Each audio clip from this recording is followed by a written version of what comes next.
Hi everyone, this is Menz here. I'm playing the Tier 5 British tank destroyer, the AT2 on Himmelsdorf. Now, Tier 5, and this is pretty much a Tier 6 match. There's only one Tier 7. The AT2's armor just barely holds up. Tier 6s, especially KV-1Ss and KV-2s, can really tear the AT2 up, but when you're top dog at Tier 5, you can bounce quite a bit of shots, especially if people don't know where to hit you. And really, all in all, the AT2 is just basically a block of armor. And for a weak spot guide, you can find one on wattguru.com. It'll go over the entire AT2's armor scheme and show you effective values and specific areas to damage this tank. But going back to the tank, aside from its armor, as you see, it's very slow, especially going uphill, but slow in general. And the gun on it doesn't do a lot of damage at all. Doesn't do a lot of damage per shot, and doesn't do a lot of damage overall when you take everything into account. So pretty much the AT2 is just meant to soak up. Just wanted to make sure I didn't take any stupid damage there. I'm just gonna kind of roll to help out this Hellcat. Didn't look like there's too many people here.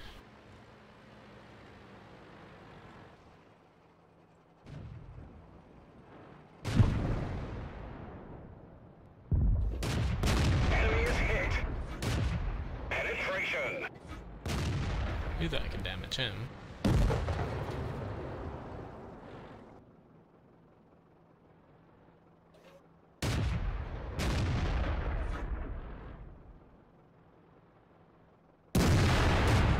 Enemy armor is hit.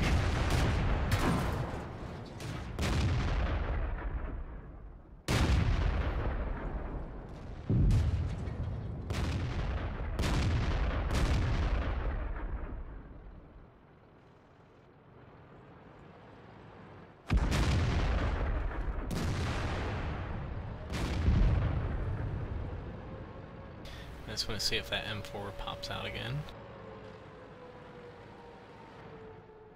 Of course he did right as I moved.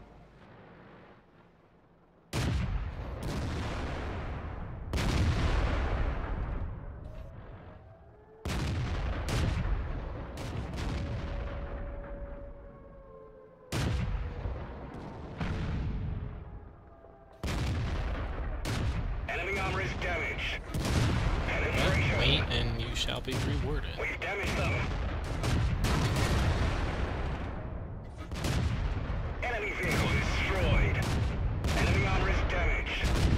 I don't know what this guy was thinking, but That one didn't go through. luckily he has a ton of HP because he can escape that.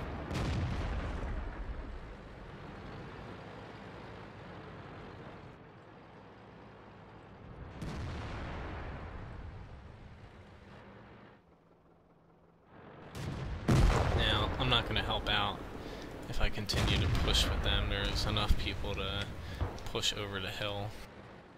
So I'm actually going to head back. Now, I wasn't really too worried about pushing ahead with him. I was kind of waiting it, wanted to get that M4 out of the way because he was low HP. I could have had him earlier if I just waited it one more second, but can't turn back time.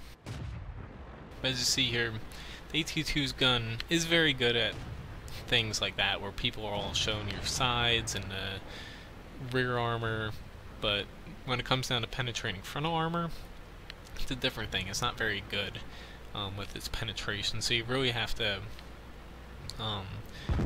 I like to focus on soaking up damage first, especially if I'm not the top tier, and then kind of doing damage.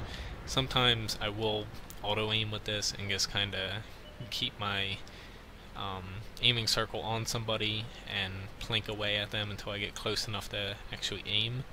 But for the most part, you just want to kind of put yourself out there, soak up some shots for your team, and be kind of useful.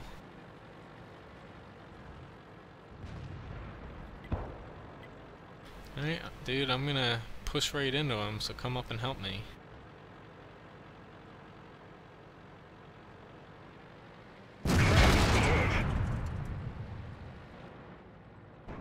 Enemy armor is hit. That won't bounce. We've damaged them. Enemy armor is damaged. Enemy is hit. Enemy armor is hit.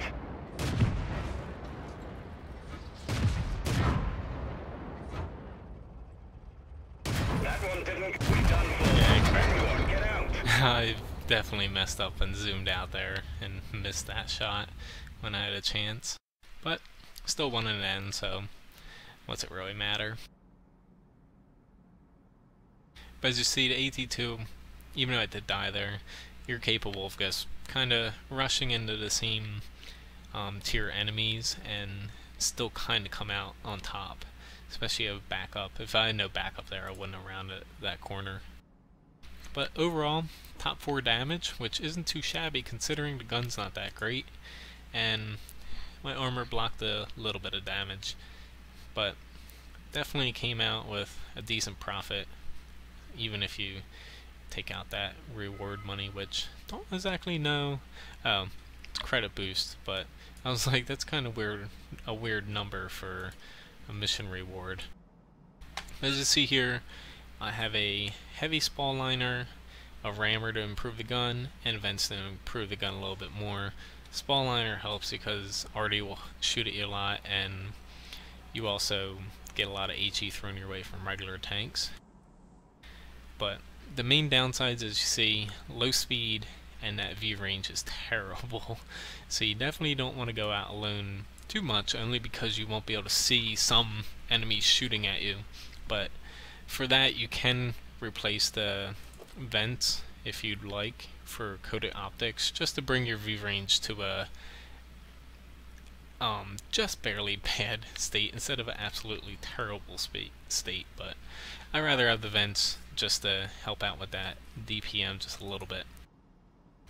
As you see with the gun, its gun choices aren't very good. Some people use the howitzer, but personally I don't exactly like it, only because even though damage values look a lot better, it's not exactly that good, only because 47 millimeters of penetration doesn't work at tier 5, and 110 for the premium round doesn't really work either, even though you can get kind of lucky at times.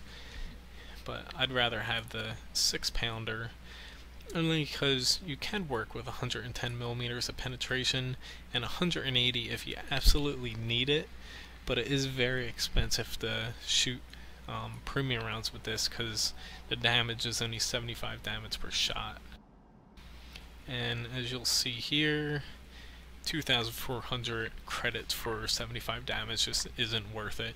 So even though I carry a bit of APCR, I only use it when it's a moment that's gonna swing the fate of the battle, per se. Otherwise, I don't really want to touch them all that often. But overall, the armor, very good armor values all around. As I said earlier, to find a full weak spot guide, you can look on my website, wotguru.com.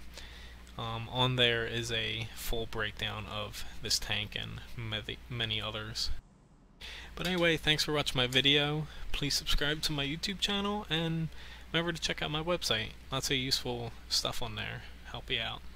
But anyway, thanks for watching my video, and stay tuned for more coming soon.